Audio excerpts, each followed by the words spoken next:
வணக்கம் நண்பர்களே! உலகில் மிகவும் ஆபத்தான மற்றும் அதிக இறப்பு கொண்ட வைரஸ்களில் ஒன்றான எபோலா வைரஸ் பற்றி பார்க்க போறோம். சில எபோலா பரவல்களால் பாதிக்கப்பட்டவர்களில் 50 முதல் 90% வரை உயிரிழப்பு ஏற்பட்டதாக பதிவேடுகள் கூறுகின்றன. எபோலா வைரஸ் எப்படி கண்டுபிடிக்கப்பட்டது?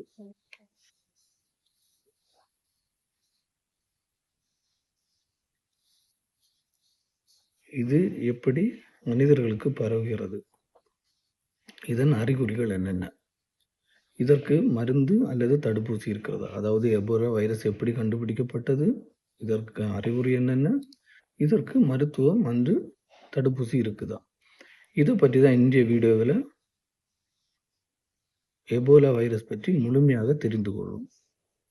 ஸோ முழுமையாக அந்த வீடியோவை பாருங்க. எபோலா வைரஸ் என்றால் என்ன? அதாவது எபோலா வைரஸ்னா அப்படின்னா என்ன? எபோலா என்பது மிகவும் தீவிரமான ஒரு வைரஸ் நோய்.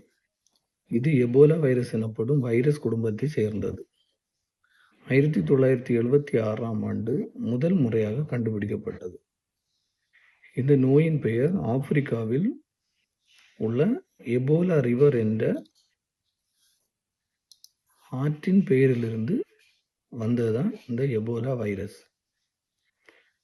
இந்த வைரஸ் மனிதர்களையும் சில விலங்குகளையும் பாதிக்கும்.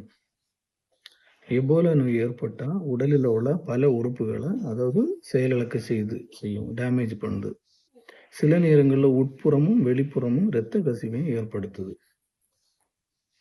1976ஆம் ஆண்டு கண்டுபிடிக்கப்பட்டது. ஆப்பிரிக்காவில் உள்ள எபோலா ரிவர்லேருந்து இந்த பேரை வந்திருக்கு. மனிதர்களையும் பாதிக்குது, சில விலங்குகளையும் பாதிக்குது. எபோலா நோய் ஏற்பட்டால் பல உறுப்புகளை செயலிழக்க செய்யுது. அதாவது இந்த வைரஸ் தாக்கின உடனே உடலில் உள்ள உறுப்புகளை டேமேஜ் பண்ண தொடங்குது. சில நேரங்களில் உட்புறம் மற்றும் வெளிப்புறம், அதாவது உள்ளேயும் வெளியேயும் இரத்த கசிவை ஏற்படுத்துது. இந்த எபோலா எங்கு தோன்றியது அதை பற்றி நம்ம பார்ப்போம். ஃபஸ்ட்டு 1976ஆம் ஆண்டு சூடான், காங்கோ ஜனநாயக குடியரசு ஆகிய பகுதிகளிலிருந்து பரவல் கண்டறியப்பட்டது. எங்கெல்லாம் 1976ஆம் ஆண்டு சூடான்லேயும் காங்கோ ஜனநாயக குடியரசு ஆகிய பகுதிகளில் தான் இது முதல்ல பெரிய பரவல் கண்டறியப்பட்டது. அதன் பிறகு பல ஆண்டுகளாக ஆப்பிரிக்காவின் பல நாடுகளில் பரவ தொடங்கிடுச்சு. 2014-16ஆம் காலகட்டத்தில் தான் மேற்கு ஆப்பிரிக்காவில் ஏற்பட்ட பரவல் உலகையே அதிர்ச்சி அடைய செய்தது. அதாவது 2014-16 தான் மேற்கு ஆப்பிரிக்காவில் ஏற்பட்ட வைரஸில் பரவு தான் உலகையே அதிர்ச்சி அடைய செய்துட்டு. ஏன் அப்படின்னா ஆயிரக்கணக்கான மக்கள் பாதிக்கப்பட்டார்கள். 11,000க்கு மேற்பட்ட உயிரிழப்புகள் பதிவானது. சூடான் நாட்டில் தொடங்கி சூடான் நாடும் காங்கோ ஜனநாயக குடியரசில் தான் இது கண்டுபிடிச்சது. அப்புறம் அது பரவலாக தான் காணப்பட்டு. ஆனால் 2014-16 தான் மேற்கு ஆப்பிரிக்காவில் அதிகமாக பரவுச்சு. ஆயிரக்கணக்கான மக்களை பாதிச்சு. இதில் 11,000க்கு மேற்பட்டவர் உயிரை இழந்து போனாங்க அப்படின்னு பதிவாயிருக்கு. இந்த எபோலா வைரஸ் எப்படி பரவுது? எபோலா வைரஸ் காற்றில் பரவு நோய் அல்ல. இது பொதுவாக இரத்தம், இந்த வாந்தி, மலச்சிக்கல் வெளியேற்றங்கள், உடல் திரவங்கள் மூலம் அதாவது பரவுது. எப்படியெல்லாம் இரத்தத்திலையும் வாந்தி, எடுக்கிற வாந்தியில், அப்புறம் மலச்சிக்கல் வெளியேற்றத்தில், அடுத்து உடல் திரவங்கத்திலேருந்து இது பரவுது. இந்த பாதிக்கப்பட்ட நபரின் இரத்தம், வியர்வை, உமிழ்நீர் அல்லது சிறுநீர் ரெண்டும் போன்றவற்றுடன் நேரடி தொடர்பு ஏற்பட்டிருந்தால் இந்த தொற்று பரவும். இதில் இறந்து போவாங்க தெரியுமா, அவங்கள உடலில் தொட்டாலும் அது பரவ அதிக வாய்ப்பு இருக்குது. அப்படின்னா பாதிக்கப்பட்ட நபருக்கு இரத்தம், வியர்வை, உமிழ்நீர், சிறுநீர் அதுலேயும் நேரடி தொடர்பு ஏற்பட்டால் பரவுது. நம்ம இந்த இறந்தவர்களை உடலை தொடுறதுனாலே இது பரவுது வாய்ப்பு உள்ளது. விலங்குகளிலிருந்து மனிதர்களுக்கு பரவுமா என்ற கேள்வி எழுத தொடங்கியிருக்கு. ஆம், பரவும். எபோலா ஒரு சோனோட்டிக் டிசீஸ். அதாவது விலங்குகளிடமிருந்தும் மனிதர்களுக்கு பரவக்கூடிய நோய் தான்.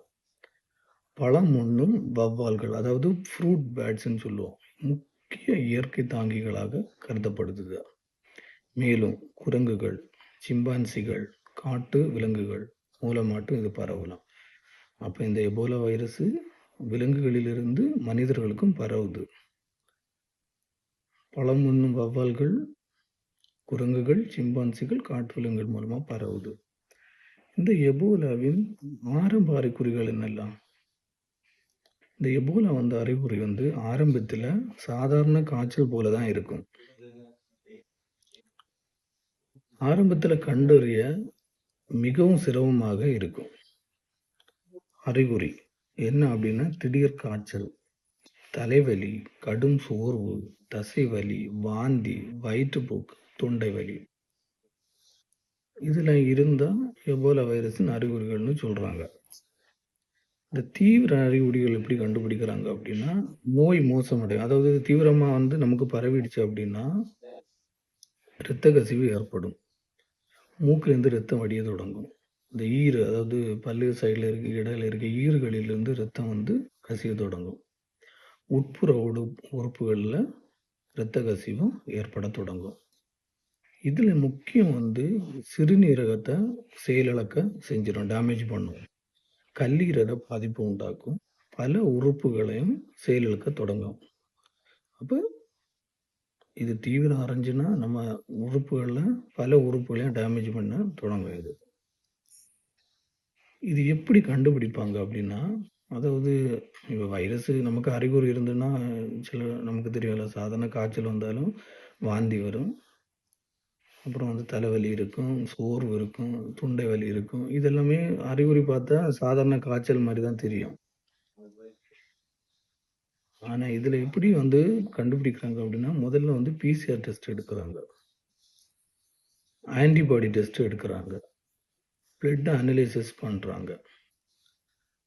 இதை பண்ணும்போது ஆரம்பத்திலே இதை பற்றி கண்டுபிடிச்சிடலாம். இதுக்கு சிகிச்சை இருக்குதான்னு கேள்வி இறங்கும். முன்னொரு காலத்தில், அதாவது ஆரம்ப காலத்தில் குறிப்பிட்ட சிகிச்சை இல்லை. ஆனால் தற்போது சில மருந்துகள் மற்றும் ஆதரவு சிகிச்சைகள் பயன்படுகின்றன. ஆதரவுனா சப்போர்ட் மெடிசன்ஸ் பயன்படுத்துகிறாங்க. அந்த என்ன அப்படின்னா, சிகிச்சையில் முக்கியமாக உடலில் நீர் சத்தை பயப்படும், அதாவது உடல் சோர்வடையாமல் பாதுகாக்கிறது. தொற்றை கட்டுப்பாட்டு உள்ள வைக்கணும். இரத்த அழுத்தத்தை கண்காணிச்சுட்டு வருவாங்க, பிளட் ப்ரெஷரு, இதை கண்காணிச்சுட்டு வருவாங்க. தீவிர சிகிச்சை பிரிவில் இது பண்ணிடுவாங்க, அதை தனிமைப்படுத்துகிற மாதிரி வச்சுருவாங்க. இதெல்லாம் முக்கிய பங்காகுது. அடுத்து ஒரு கேள்வி வரும், இதுக்கு தடுப்பூசி இருக்குதா அப்படின்ட்டு. இப்போ எபோலாவுக்கு தடுப்பூசி உருவாக்கி வச்சிட்டாங்க. அதிக ஆபத்து உள்ள பகுதிகளில் இதை பயன்படுத்தப்படுது. இந்த தடுப்பூசி மூலம் தொற்று அபாயத்தை குறைக்க பயன்படுது. இந்த பரவுது தெரியுமா, அதை கட்டுப்படுத்தவும் பயன்படுது. உயிரிழப்புக்கு குறைக்கிறாங்க. என பல நன்மைகளை இந்த தடுப்பூசினால ஏற்படுது. அடுத்து ஒரு கேள்வி வரும், எபோலாவை எப்படி தடுக்கலாம் அப்படின்ட்டு. நம்ம இந்த எபோலா பாதிக்கப்பட்டவர்களை அந்த நோயாளிகிட்டேருந்து நேரடியாக தொடர்பை தவிர்த்தரணும். கைகளை அடிக்கடி கழுவணும். மருத்துவ பாதுகாப்பு உபகரணங்களை பயன்படுத்தணும். காட்டு விலங்குகளின் இறைச்சியை தவிர்க்கணும். சுகாதார வழிகாட்டுதலை பின்பற்றணும். இதெல்லாம் இருந்தால் இது நமக்கு வராமல் தடுக்கலாம். எபோலா உலகின் மிகவும் ஆபத்தான வைரஸ் நோயில் ஒன்று தான்.